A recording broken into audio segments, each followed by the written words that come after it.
નમસ્કાર મિત્રો, સ્વાગત છે આપ સૌનું ગુજરાત ટુડે ન્યૂઝમાં। ચાલો નજર કરીએ ગુજરાતના બધા 34 જિલ્લાની નાની મોટી ખબર પર। પરંતુ તેના પહેલા તમે આ વિડીયો કયા જિલ્લા કે ગામ, શહેર, મોહલ્લામાંથી જોઈ રહ્યા છો અમને કોમેન્ટ કરીને જરૂર જણાવો, જેથી અમે તમારા ગામ, શહેર, મોહલ્લાની ખબર તમને સૌથી પહેલા પહોંચાડી શકીએ। ખબરોની શરૂઆત કરતા પહેલા એક રિક્વેસ્ટ છે કે તમે આ વિડીયોને લાઇક કરી દો, કારણ કે જ્યારે તમે વિડીયો લાઇક કરો છો ત્યારે જ યુટ્યુબ અને લોકોને આ વિડીયો બતાવે છે। તેથી અમારા માટે તમારો એક લાઇક ખૂબ જ જરૂરી છે। સુરત અને બરડોલી રેલવે પોલીસની સરાહનીય કાર્યવાહી સામે આવી છે। 4 મહિનાની બાળકીનું અપહરણ કરનાર દંપતીને ધરપકડ કરવામાં આવી છે। અપહરણનો કેસ 24 કલાકમાં 1500 સીસીટીવી ફૂટેજની તપાસ બાદ ઉકેલાયો છે। આરોપીઓએ બાળકીનું અપહરણ નાનપુરા વિસ્તારમાંથી કર્યું હતું। પોલીસ તપાસમાં જાણવા મળ્યું છે કે આરોપી દંપતી નંદુરબારના રહેવાસી છે। પોલીસે માસૂમ બાળકીને તેના પરિવારને સોંપી દીધી છે। અપહરણના કારણોની તપાસ શરૂ કરી દેવામાં આવી છે। ઉપમુખ્યમંત્રી હર્ષ સંઘવી વિરુદ્ધ સોશિયલ મીડિયા પર અશ્લીલ ટિપ્પણી કરનાર એક વ્યક્તિને હૈદરાબાદથી ધરપકડ કરવામાં આવી છે। રાજકોટ સાયબર ક્રાઇમ વિભાગે આરોપીને હૈદરાબાદથી પકડ્યો છે। રાજકોટ પોલીસે આસિફ કુંદા નામના આરોપી સામે કેસ નોંધી તપાસ શરૂ કરી છે। ટિપ્પણી કરવા પાછળના કારણોની તપાસ ચાલી રહી છે। રાજકોટ પોલીસની કસ્ટડીમાં આવ્યા બાદ આસિફે પોતાનું વજન ઓછું કરી લીધું છે અને પોતાને ચમરબંધી બતાવી રહ્યો છે। હવે તે હર્ષ સંઘવી પાસે માફી માંગી રહ્યો છે।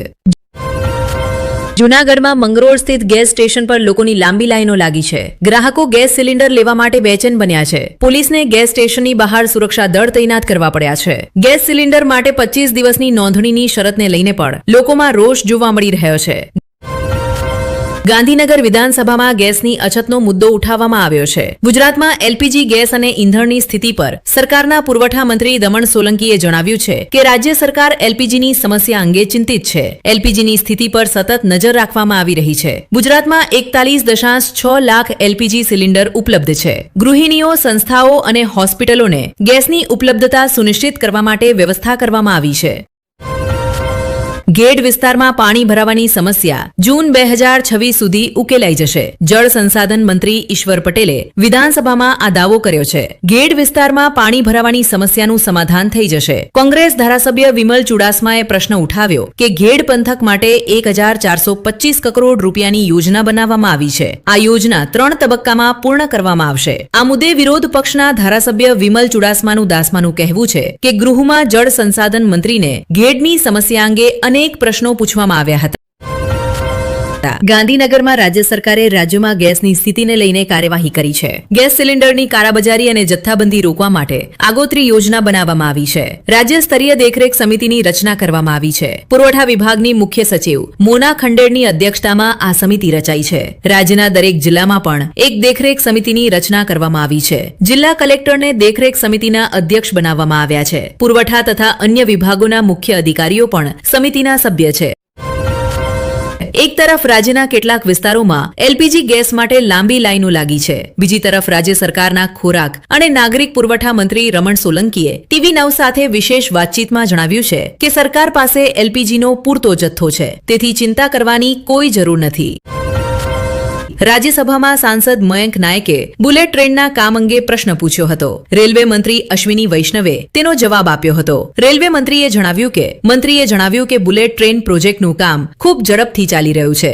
વાપીથી સાબરમતી સુધી 8 સ્ટેશનનું કામ પણ લગભગ પૂર્ણ થઈ ગયું છે। ગુજરાતમાં 352 કિલોમીટર થાંભલા અને 331 કિલોમીટર ગર્ડર લગાવવાનું કામ પૂર્ણ થઈ ગયું છે। પાટણમાં ગાયિકા કિંજલ રબારીએ એકવાર ફરી પ્રેમ લગ્નનો વિરોધ કરનારાઓ પર નિશાન સાધ્યું છે। કિંજલ રબારીએ એક વિડીયો વાયરલ કરીને સમાજના નેતાઓ પર પ્રશ્નો ઉઠાવ્યા છે। તેમણે પૂછ્યું છે, સમાજમાં ફક્ત દીકરીઓ સાથે જ ભેદભાવ કેમ કરવામાં આવે છે? સમાજના નિયમો ફક્ત દીકરીઓ પર જ કેમ લાગુ પડે છે? સમાજના નિયમો દીકરા અને દીકરી બંને માટે સમાન હોવા જોઈએ। કિંજલ રબારીએ ધમકી આપનાર નેતાઓ સામે કાનૂની લડાઈ લડવાની જાહેરાત કરી છે।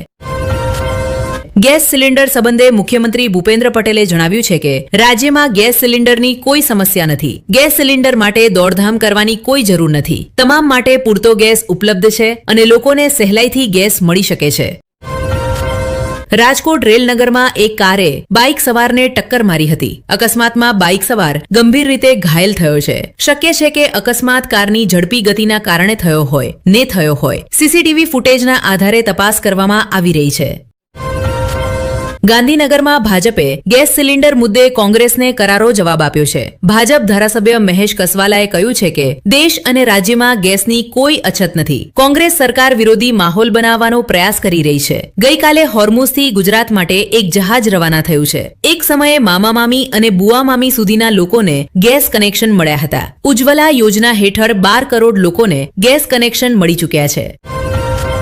જૂનાગઢમાં મંગરોળ સ્થિત ગેસ સ્ટેશન પર લોકોની લાંબી લાઈનો લાદી ગઈ હતી. ગ્રાહકો ગેસ સિલિન્ડર લેવા માટે ઉમટી પડ્યા હતા. પોલીસને ગેસ સ્ટેશનની બહાર સુરક્ષા દળ તૈનાત કરવા પડ્યા હતા. ગેસ સિલિન્ડર માટે 25 દિવસની નોંધણીની શરતને લઈને પણ લોકોમાં રોષ જોવા મળ્યો હતો. વડોદરામાં એલપીજી સિલિન્ડરની અછત વચ્ચે પ્રશાસને સમજદારી દાખવી છે. કલેક્ટર કચેરીએ સરકારી હેલ્પલાઇન નંબરની જગ્યાએ કર્મચારીનો મોબાઈલ નંબર હેલ્પલાઇન તરીકે જાહેર કર્યો છે. કંટ્રોલ રૂમ સ્થાપવાની જગ્યાએ પ્રશાસને પુરવઠા વિભાગના જ એક કર્મચારીને આગળ કર્યો છે. પ્રશાસને પોતાના ખાનગી ઓપરેટરનો નંબર હેલ્પલાઇન તરીકે જાહેર કર્યો છે. અડધા દિવસે જ ઓપરેટરેટે 400 થી વધુ કોલ સ્વીકાર્યા છે. ઓપરેટર લોકોના પ્રશ્નો સાંભળી રહ્યો છે અને તેમને આશ્વાસન આપી રહ્યો છે. યુવા કોંગ્રેસ ભારત અમેરિકા વેપાર કરાર રદ કરવા માટે વિરોધ પ્રદર્શન કરશે. 16 માર્ચના રોજ યુવા કોંગ્રેસ દિલ્હીમાં સંસદનું ઘેરાવ કરશે. 16 માર્ચ પછી ગુજરાત યુવા કોંગ્રેસ આ વેપાર કરાર વિરુદ્ધ વિરોધ પ્રદર્શન કરશે. પ્રધાનમંત્રી કરાર વિરોધી નારા સાથે અભિયાન ચલાવવામાં આવશે.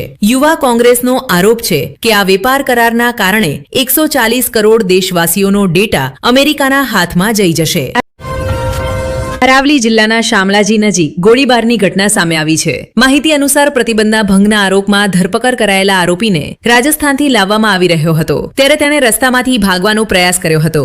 આરોપીને કાબૂમાં લેવા માટે પોલીસ દળને ગોળીબાર કરવો પડ્યો હતો. ગોળીબારમાં આરોપી ઘાયલ થયો હતો, જેને તાત્કાલિક હોસ્પિટલમાં દાખલ કરવામાં આવ્યો છે. ઘટનાની જાણ થતાં જ પોલીસ તપાસ અધિકારી સહિત વિવિધ પોલીસ દળો હોસ્પિટલ પહોંચ્યા હતા અને મામલાની ગંભીર તપાસ ચાલી રહી છે. સરદાર સરોવર યોજનાએ ગુજરાતના ખજાનાને સમૃદ્ધ બનાવ્યો છે. સરદાર સરોવરનું પાણી ઉપયોગમાં લઈ કરોડો રૂપિયાનું રાજસ્વ પ્રાપ્ત થયું છે. રાજ્ય સરકારે 2 વર્ષમાં 1620.65 કરોડ રૂપિયા કમાયા છે. સરકાર દ્વારા વિવિધ હેતુઓ માટે પૂરું પાડવામાં આવેલા પાણીમાંથી કરોડો રૂપિયાનું રાજસ્વ પ્રાપ્ત થયું છે. સરકારે કોંગ્રેસ ધારાસભ્ય અમિત ચાવડાના પ્રશ્નના જવાબમાં આ માહિતી આપી છે. ગુજરાત સરકાર દ્વારા જાહેર કરાયેલી કલ્પસર યોજના હજુ સુધી અમલમાં આવી શકી નથી અને લાંબા સમયથી ફક્ત કલ્પનાઓમાં જ સીમિત રહી છે. આ યોજનાને વર્ષ 2003માં પ્રશાસનિક મંજૂરી આપવામાં આવી હતી, પરંતુ 23 વર્ષ વીતી ગયા બાદ પણ યોજના આગળ વધી શકી નથી. સરકારના જણાવ્યા મુજબ છેલ્લા 2 વર્ષમાં યોજનાના અભ્યાસ માટે કુલ 8 સર્વે રિપોર્ટ તૈયાર કરવામાં આવ્યા છે, જેમાં લગભગ 2.268 કરોડ રૂપિયા ખર્ચવામાં.